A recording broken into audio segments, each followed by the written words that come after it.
Bollywood silver screen presenting mine 9। इस कहानी की शुरुआत में हमें माइन के अंदर कुछ लोगों को काम करते हुए दिखाया जाता है। तभी वहां पर एक चिंगारी से आग फैल जाती है। दरअसल इस पूरी की पूरी खदान के अंदर मीथेन गैस फैली हुई है, पर ये सब के सब अपने आप को बचाने में कामयाब हो जाते हैं। दरअसल यहाँ की जो सरकार है उसने माइन के अंदर काम करने की रोक लगा दी है, पर यहाँ के जो लोकल लोग हैं पैसों के लिए फिर भी वो माइन के अंदर काम करते हैं। और अब इस हादसे के बाद सब के सब आपस में डिस्कशन करते हैं, जिसमें इनका लीडर जी कहता है कि अब हमें खदान में काम करना बंद करना होगा, हम सब की जान को खतरा है। और उसका भाई केनी कहता है कि हमारे पास पैसे कमाने का और कोई जरिया नहीं है, हम खदान में काम करना बंद नहीं कर सकते। इनके जो बाकी साथी होते हैं वो भी यही कहते हैं। इसके बाद इनके बीच में वोटिंग होती है और सब अपना हाथ खड़ा करते हैं कि हम खदान में काम करेंगे।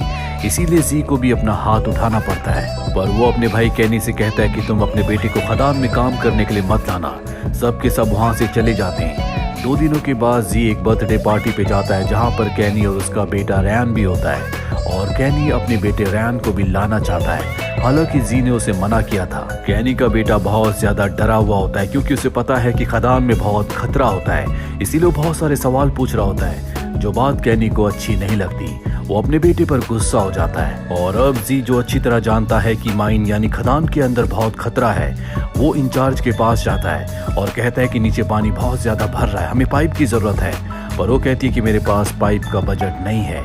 इसीलिए जी अपने सीनियर्स को यानी कि अथॉरिटी को कॉल करता है, पर अथॉरिटी मेंबर साफ साफ कह देता है कि बिना जांच के हम कोई कदम नहीं उठा सकते, तुम्हें 2 दिन का इंतजार करना होगा, क्योंकि अगले 2 दिन छुट्टी है।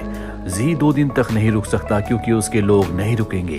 इसीलिए ना चाहते हुए भी वो अपने लोगों के साथ खदान के अंदर चला जाता है, जहाँ उसके भाई केनी का बेटा भी है, जो आज पहली बार खदान के अंदर आया है। वो बहुत ज्यादा डरा हुआ होता है। वही खदान के बाहर हमें दिखाया जाता है, जहाँ पर बारिश का मौसम हो गया है, यानी कि तेज बारिश होने वाली है। वहीं ये सब के सब खदान के अंदर उस जगह पहुंच जाते हैं जहाँ पर इन्हें काम करना है। केनी अपने बेटे को यहाँ से निकलने के सारे रास्ते बताता है, क्योंकि वो पहली बार यहाँ पर आया है। और अब सब के सब अपने अपने काम पर लग जाते हैं। केनी यहाँ पर ड्रिल मशीन का बहुत ज्यादा इस्तेमाल कर रहा होता है, हालांकि जी उसे ऐसा करने से मना करता है, क्योंकि ज्यादा हलचल से कोई भी गड़बड़ हो सकती है। पर केनी उसकी बात नहीं मानता। वहीं बहुत ज्यादा लोड बढ़ जाने की वजह से पावर हाउस में धमाका होता है, जिससे माइन का कुछ हिस्सा नीचे जमीन में धंस जाता है। ऊपर जो इंचार्ज होती है, जो मॉनिटर के सामने बैठी होती है, वो मॉनिटर में रेड अलर्ट देख लेती है, जिससे उसे पता चल जाता है कि नीचे माइन में कुछ न कुछ गड़बड़ हुई है। ये देखकर वो बहुत ज्यादा डर जाती है। वही माइन के अंदर हमें दिखाया जाता है, जहाँ पर सब के सब लोग घबरा चुके हैं, सब इधर उधर भाग रहे होते हैं, लेकिन केनी अपनी जगह पर खड़ा है। चारों तरफ आग फैल रही होती है, क्योंकि अंदर मीथेन गैस भी है। और चंद ही पलों के बाद चारों तरफ अंधेरा और सन्नाटा हो जाता है। सबसे पहले जी आवाज लगाता है। इसके बाद हम देखते हैं कि केनी का बेटा रैन जिंदा है, उसके साथ उसका एक साथी भी है। ये दोनों के दोनों केनी के पास जाते हैं, जिसकी हालत बहुत ज्यादा खराब होती है। इनके 7 लोग मारे जा चुके हैं। आज से पहले इस माइन के अंदर 113 लोग मारे जा चुके हैं, यानी कि कुल मिला के इस माइन के अंदर 120 लोगों की जान गई है। वहीं ऊपर इंचार्ज को दिखाया जाता है, जो माइन के पास आती है, लेकिन अंदर जाने का कोई रास्ता नहीं होता, उसे कुछ नहीं दिखता। यानी कि जो अब माइन के खदान के अंदर है, ये 4 लोग, इन्हें अपनी जान बचाने के लिए बाहर का रास्ता खुद ही ढूंढना होगा। इसीलिए यहाँ से जो सबसे पास का इमरजेंसी एग्जिट होता है, ये चारों के चारों उस तरफ निकल पड़ते हैं। जल्दी ये उस गेट के पास पहुंच जाते हैं, जहां पर पहुंचकर ये डिसअपॉइंट हो जाते हैं, क्योंकि धमाके में वो गेट पूरी तरह से नष्ट हो चुका है, यानी कि ये उस गेट से बाहर नहीं जा सकते। ये चारों तरफ से कपड़ा बांधकर उसके अंदर बैठ जाते हैं। दरअसल ये ऐसा कपड़ा है जो इन्हें आग से बचाएगा, क्योंकि चारों तरफ यहाँ पर मीथेन गैस है। साथ ही केनी बहुत ज्यादा डर चुका है, क्योंकि उसे पूरा विश्वास हो चुका है कि अब इनमें से कोई नहीं बचेगा, ये सब के सब यहीं फंसकर मर जाएंगे। बाहर बारिश और भी तेज होना शुरू हो जाती है, जो इन सब के लिए बहुत खतरनाक है, क्योंकि बारिश का सारा पानी खदान के अंदर आ रहा होता है। जी सबको हिम्मत देता और कहता है कि हम यहाँ से बचकर जरूर बाहर निकलेंगे। मैंने यहाँ आने से पहले अथॉरिटी को कॉल किया था, पर 2 दिनों की छुट्टी है, मंडे को यहाँ पर आएंगे। 2 दिनों तक हमें अपने आप को बचाना होगा। लेकिन इस बात की किसी को उम्मीद नहीं होती। इनका जो चौथा साथी है जिसका नाम जॉन है, वो कहता है कि जब अथॉरिटी को पता चलेगा कि हमारे पास रेस्क्यू इक्विपमेंट्स नहीं है तो वो हमें बचाने की कभी कोशिश नहीं करेंगे। वहीं बाहर इंचार्ज को दिखाया जाता है जो बार बार अथॉरिटी को कॉल करती है, लेकिन उसकी कॉल कोई रिसीव नहीं करता, जिसके बाद वो पावर कट कर देती है ताकि सारे के सारे माइंस के अंदर के फैन बंद हो जाए और आग आगे की तरफ ना बढ़े। हालांकि वो ऐसा कर तो देती है, लेकिन अब धुआं अंदर ही घूमना शुरू हो जाता है और जब ये चारों देखते हैं कि इनकी तरफ धुआं आ रहा है तो ये सब मास्क पहन लेते हैं। साथ ही ये कर्टेन लगा देते हैं जिससे धुआं दूसरी तरफ चला जाता है। वहीं इंचार्ज को दिखाया जाता है जो अथॉरिटी के हेड से कॉल पर बात करने में कामयाब हो जाती है। वो उन्हें बताती है कि अंदर कुछ गड़बड़ी हो गई है जिस वजह से हमारे कुछ लोग नीचे फंस चुके हैं। वो ये नहीं बताती कि ये सब अपनी मर्जी से नीचे गए थे, क्योंकि अगर उसने ऐसा कहा तो उनकी मदद के लिए यहाँ पर कोई नहीं आएगा। हाई अथॉरिटी कहती है कि तुम यहाँ पर कुछ मत करना। वो ये भी नहीं बताती कि उसने फैंस बंद कर दिए हैं और अब इन सब को मदद का इंतजार करना होगा। वही नीचे चारों को दिखाया जाता है जिन्होंने अपने ऑक्सीजन के मास्क पहन लिए हैं, लेकिन इनके पास ज्यादा ऑक्सीजन नहीं है। ये चारों लगातार आगे बढ़ते हुए एक जगह पहुंच जाते हैं जहां पर इमरजेंसी फोन होता है।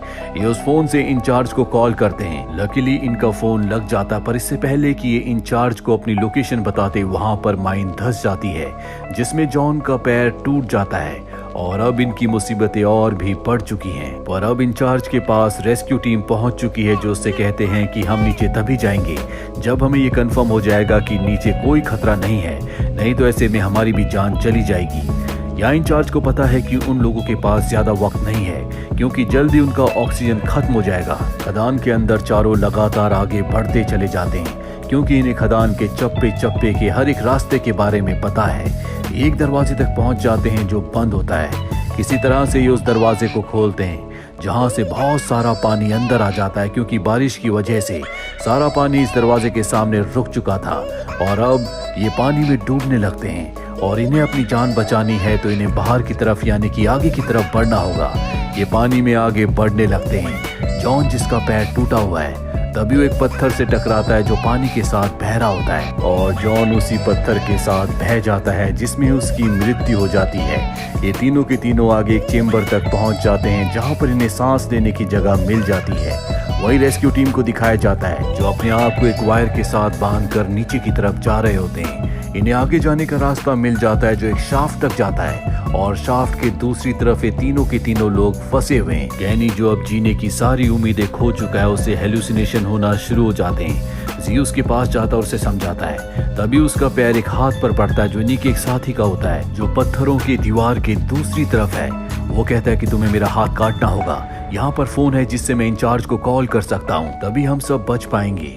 ना चाहते हुए भी इन्हें अपने साथी का हाथ काटना पड़ता है, जिसके बाद वो टेलीफोन के पास जाता है और इंचार्ज को बताता है कि हम शाफ्ट के पास हैं, तुम्हें यहाँ पर धमाका करना होगा। हम सब की ऑक्सीजन पूरी तरह से खत्म हो चुकी है, अगर तुमने जल्दी धमाका नहीं किया तो हम सब के सब मारे जाएंगे।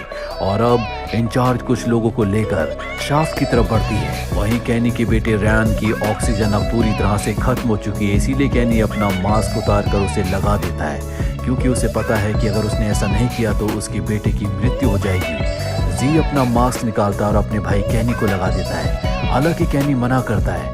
जी कहता है कि ये मेरा फर्ज है, पर तुम्हें मुझसे वादा करना होगा कि आज के बाद कभी कोई माइन के अंदर काम नहीं करेगा।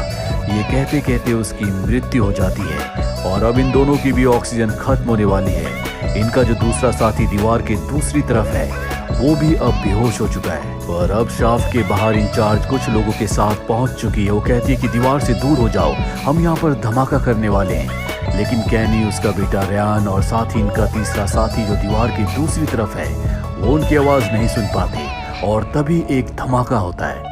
इसके बाद हमें 1 साल बाद का वक्त दिखाया जाता है जहां पर हमें रयान को, उसके पिता कैनी को और इनका वो तीसरा साथी जिसका हाथ कट गया था, इन्हें एक बर्थडे पार्टी में दिखाया जाता है जहां पर जी की पत्नी भी आती है। कैनी उसके पास जाता और कहता है कि जी ने हमारी जान बचाई, अगर वो नहीं होता तो हम बच नहीं पाते। ये कहते कहते उसकी आंखों में आंसू आ जाते हैं, लेकिन अब पश्चाताप के अलावा उसके पास कोई भी रास्ता नहीं है। और इसी पश्चाताप, इसी दर्द के साथ ये कहानी यहीं पर खत्म हो जाती है। उम्मीद करते हैं कि ये कहानी आपको पसंद आई होगी।